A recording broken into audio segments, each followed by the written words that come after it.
Bonjour à tous et merci de votre fidélité. C'est avec beaucoup de joie que nous vous retrouvons pour la suite de notre émission consacrée aux 2 premiers vœux du Bodhisattva dans le Zen.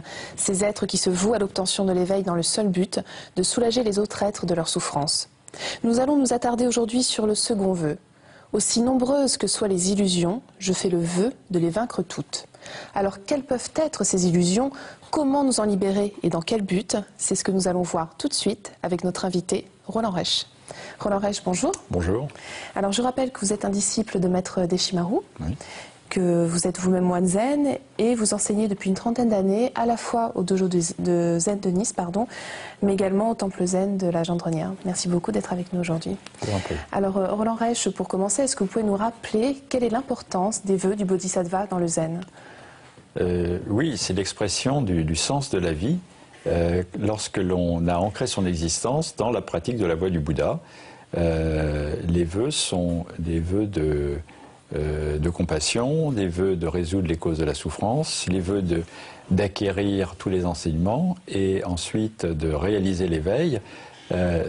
Tous ces vœux manifestent vraiment le sens de notre pratique de la voie du bouddhisme. Alors revenons sur le second vœu. Oui. Quel est-il? Alors donc c'est aussi nombreuses que soient les causes de souffrance, les bonos, c'est-à-dire les attachements, les illusions, les différentes traductions possibles. Je fais le vœu de les résoudre toutes ou tous sur le cas. Donc on pourrait dire que c'est la base même de l'enseignement du Bouddha. C'est la base de l'enseignement du Bouddha. C'est-à-dire, par exemple, le Bouddha disait « naissance, maladie, vieillesse et mort sont souffrance ». Mais en réalité, ce n'est pas la naissance, la maladie, la vieillesse et la mort qui sont souffrance. C'est le fait que par la naissance, on se trouve séparé et coupé de notre unité avec le cosmos. Et donc, voilà, ce ne sont pas les faits objectifs. La maladie en elle-même n'est pas souffrance. C'est le fait que l'on soit attaché à la santé de son corps, que l'on ait peur de l'impermanence, qu'on ait peur d'être diminué qui nous fait souffrir. Même la mort en elle-même n'est pas souffrance. C'est notre peur de mourir qui fait que de la mort est une grande souffrance. Donc finalement, c'est notre attitude vis-à-vis des événements de l'existence, des choses que l'on ne peut pas éviter, comme ces 4 choses que je viens de mentionner, ces 4 événements que je viens de mentionner. Et finalement, c'est plutôt le fait que nous sommes aux prises avec nos désirs, avec nos aversions, que l'on ne peut pas obtenir ce que l'on désire, ou le garder en tous les cas, que l'on ne peut pas éviter ce qui nous déplaît.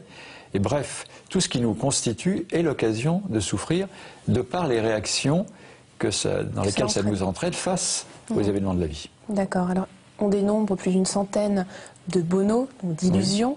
Quels sont les principaux bonos, les principales illusions? Alors, les principaux bonos sont d'abord tout ce qui est de l'ordre de l'avidité, de vouloir obtenir, donc tout ce qui est de l'ordre du désir au sens large, de l'excès de désir en tous les cas, du désir attaché à des objets.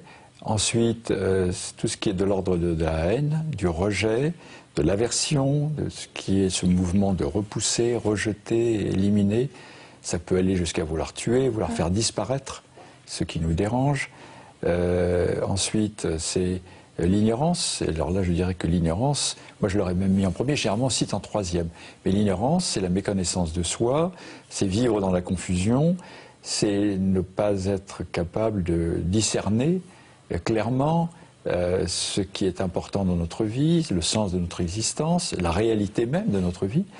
Et donc c'est ça qui nous fait vivre dans l'illusion. Alors ensuite, il y a d'autres formes de bonos, telles que la susceptibilité, le doute qui est un grand bono quand on est dans la pratique de la voie, car ça paralyse notre dynamisme, notre énergie pour la pratique, et ça peut entraîner à une certaine passivité ou une certaine résignation.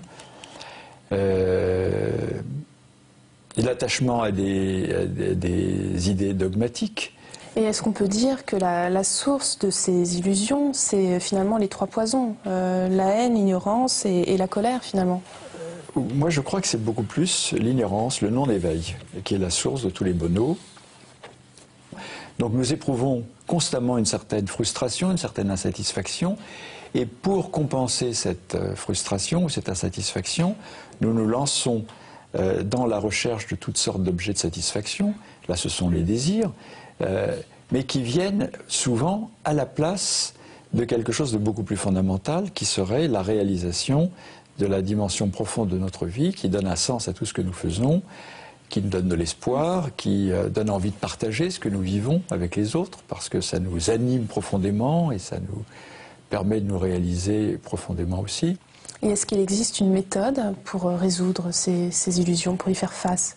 Eh bien, on peut dire que tout l'enseignement du Bouddha est concentré là-dessus. Alors, mais je crois que la principale méthode, c'est la pratique de la méditation, c'est tourner son regard vers l'intérieur, devenir intime avec soi-même, apprendre à se connaître aux deux niveaux que sont les phénomènes qui animent notre esprit, nos désirs, nos motivations, mais surtout apprendre à nous connaître à un niveau plus profond, c'est-à-dire comprendre que tout ce qui nous constitue est sans substance. Tout ce qui constitue ce soi-disant ego n'a pas de substance propre, n'est que relation d'interdépendance avec tous les êtres de l'univers. Alors ça, c'est véritablement l'éveil. Et donc chaque moment de lâcher prise d'une illusion peut constituer un moment d'éveil. Absolument, absolument. Maître Nyojo disait par exemple que à chaque fois que l'on abandonne une illusion, un attachement, c'est comme de rencontrer Bouddha face à face, en devenant semblable à lui. C'est en réalisant la même expérience qu'a réalisé le Bouddha. Et c'est cette expérience d'éveil qui lui a permis de se libérer de ses illusions et de ses causes de souffrance, qui l'a rempli de cette compassion et du désir de partager cela avec tous les êtres. Et je crois qu'un bodhisattva, c'est quelqu'un qui refait le même cheminement que Bouddha, qui déborde de compassion parce qu'il expérimente par lui-même cette grande libération, c'est un soulagement considérable qui intervient à chaque fois qu'on lâche prise. Alors que souvent, lâcher prise est perçu par l'ego comme un sacrifice. Alors on pense qu'au contraire, il faut tenir bon avec ce qui va être une occasion de satisfaction, un objet de plaisir, un objet de satisfaction, alors que tous les objets s'avèrent en général à la longue plutôt frustrants, décevants, parce que ce n'est jamais un objet qui va réellement nous combler. Il n'y a rien au fond qui peut combler un être humain, sinon l'éveil. Sinon, justement, l'abandon de toute avidité pour un objet qui pourrait combler un manque. Le seul véritable manque de l'être humain, c'est le manque à être en harmonie avec ce que nous sommes au fond. Et je crois que c'est la grande crise de notre civilisation actuelle. C'est l'état d'ignorance et d'illusion dans lequel la plupart des gens vivent dans notre société et qui fait qu'on se lance dans la poursuite de toutes sortes d'objets de désir, que lorsque ces objets de désir nous échappent, eh bien, c'est la colère, c'est la haine, c'est la frustration, avec l'agressivité, la violence qui en résulte. Tout ça est vraiment le résultat d'un non-éveil. Et moi, c'est la raison pour laquelle je suis venu au Zen. Au départ, je croyais à la libération possible des êtres humains à travers une action sociale, politique. Et au bout d'un moment, je me suis rendu compte que c'est véritablement une révolution intérieure qui était nécessaire. Mais est-ce que le fait de faire ce vœu n'est pas déjà un bono ou une illusion en lui-même? Alors, il peut le devenir s'il est associé à un désir égoïste de jouir d'un bien-être personnel pour soi-même, ou bien s'il est associé à la peur de la souffrance, à la peur de rester dans le cycle du samsara alors que l'on s'est construit une idée d'un nirvana comme le bien suprême que l'on veut obtenir et qui développe une sorte d'avidité spirituelle. Effectivement, vouloir trancher les bonos peut être la manifestation de l'ego qui vit encore dans la dualité et qui oppose illusion et satori.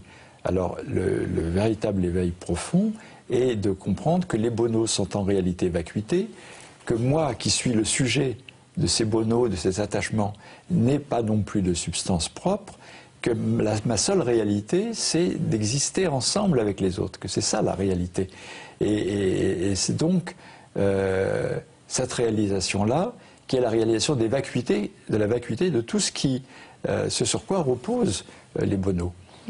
Et donc, ça permet de résoudre l'esprit dualiste, qui est une cause fondamentale de souffrance et de bonheur. On pourrait dire que c'est même l'ignorance de notre vie sans séparation et la création de toutes sortes de dualités, de séparation, est la cause fondamentale de souffrance. Dans la vie quotidienne, notamment, lorsque l'on oppose des activités nobles et des activités vulgaires, etc., chose que l'on ne fait pas dans le zen. Dans le zen, on est vraiment concentré ici maintenant, on ne se sépare pas de l'instant présent, on ne se sépare pas de la réalité présente et du contact avec les autres dans la réalité présente.